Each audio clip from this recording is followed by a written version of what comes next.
지난달 제주도의 대학병원에서 13개월 영아가 숨지는 사건이 발생해 경찰이 수사에 나섰습니다.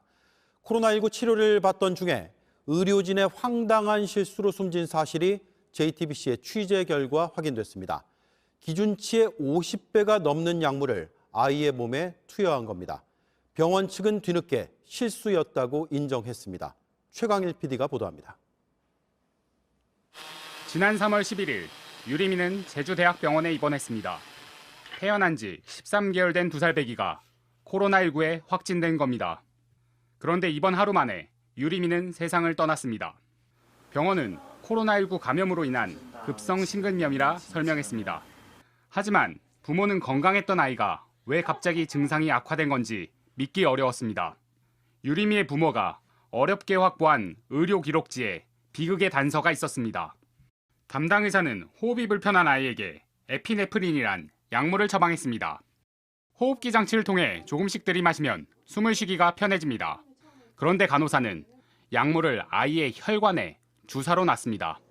주사로 놓을 경우 적정량은 0.1mg, 아이에게 투여된 약물은 5mg로 기준치의 50배가 넘었습니다. 에피네프린이 심장에 직접적으로 작용을 해가지고 심각한 부정맥 내지는 바로 심정지 이상 올 수 있는 아주 심각한 치사량이죠. 5mm면 13개월 아이한테. 의료사고임을 그나마 쉽게 입증하는 방법이 국가수의 부검입니다. 그러나 부모는 이런 사실을 까맣게 모른 채 아이의 장례까지 치렀습니다.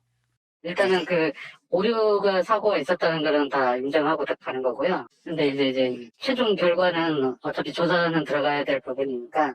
의료진의 실수로 일어난 사고지만 의료사고 입증 책임은 다시 부모의 몫으로 남았습니다. 관련 첩보를 입수한 경찰은 본격 수사에 들어갔습니다. JTBC 최광일입니다.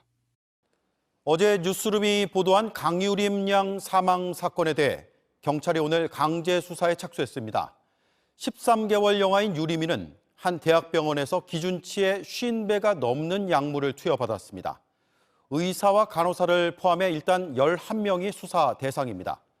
그런데 저희가 더 취재해보니 유리미의 의료 기록지 일부가 지워진 정황이 발견됐습니다. 만약 누군가 일부러 그랬다면 단순한 의료사고가 아닐 수도 있습니다. 추적보도 훅 최광일 PD가 보도합니다. 제주경찰청 의료사고 전문수사팀이 압수수색 영장 집행에 나섰습니다. 지난달 11일 코로나19 확진을 받고 이 병원에 입원했다가 숨진 유리미 사망 사건과 관련해서입니다. 아이 엄마는 괜찮을 거란 의사의 말만 철석같이 믿었다고 합니다. 2시쯤에 이제 의사가 와서 진찰을 하고 이제 애 상태 보더니 폐는 괜찮고 이제 후두가 좀 부어 있으니까 조금만 기다려 달라고, 아침에 약도 놨으니까 주사도 놨다고 하는 거예요. 그런데 이번 7시간 뒤 유리미가 갑자기 발작을 일으켰습니다. 입술도 파래지고 눈에 초점이 사라지고 숨도 되게 못 쉬는 거예요. 손 발에 힘이 없어지고, 그리고 몸 전체에 갑자기 붉게 물들었거든요. 병원 측은 코로나로 인한 심근염으로 사망했다고 알렸고 유리미는 다음 날 화장됐습니다. 그런데 유족이 어렵게 확보한 의료 기록지엔 또 다른 단서가 있었습니다. 몸무게 10kg 아이의 기준치 0.1mg의 50배에 달하는 약물이 투여된 겁니다. 우리 유림이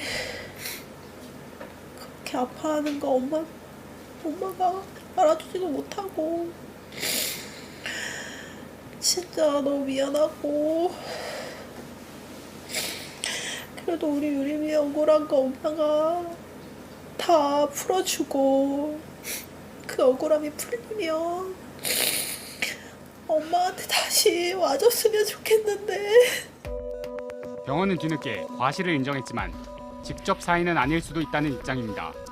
의학적으로는 지금 직접적인 사인이 그 부분도 이제 조금 아직 밝혀지진 않았다라는 게 그 입장이거든요. 그런데 JTBC 취재 결과 누군가 의료 기록지를 임의로 조작한 정황이 포착됐습니다. 3월 11일 오후 7시 무렵 작성된 의료 기록지. 기타 특이사항에 의사의 처방과 간호사의 잘못된 처치 행위가 기록되어 있습니다. 그런데 2시간 뒤 수정된 기록엔 의사의 처방이 지워지고 간호사의 처치 행위만 남았습니다.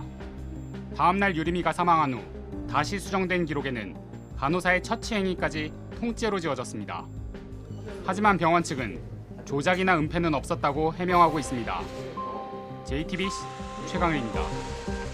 의료 기록지가 수차례 조작된 정황이 있는 바로 그 시각에도 유리미는 아직 살아 있었습니다. 하지만 하루 가까이 남아 있었던 그 골든타임을 허망하게 날려버렸습니다.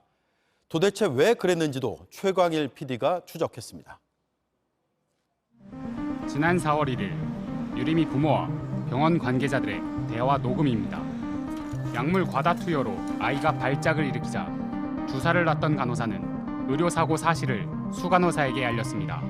그걸 넣었을 당시에 알고 있는 간호사는 아무도 없는 건가요? 그때 알았다고요? 그런데 정작 담당 의사는 의료사고 사실을 몰랐습니다. 보고가 이뤄지지 않은 겁니다. 유림이는 중환자실로 옮겨져 24시간 동안 생사를 다퉜습니다. 의사의 엉뚱한 응급처치만 받아가 결국 숨진 겁니다.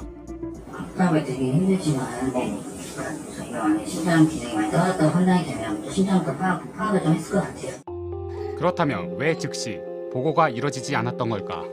그때 당시에는 저희 간호사가 너무 죄책감이 너무 기다리고 너무 그런 상황을 봐서 저도 그걸 덮으려고 하셨던 거예요, 그러면? 간호사 보호해 주려고? 그냥 그렇게 돼버린 것 같습니다. 동료의 잘못을 감싸는 동안 유림이가 살 수 있는 골든타임 24시간은 허망하게 흘렀습니다.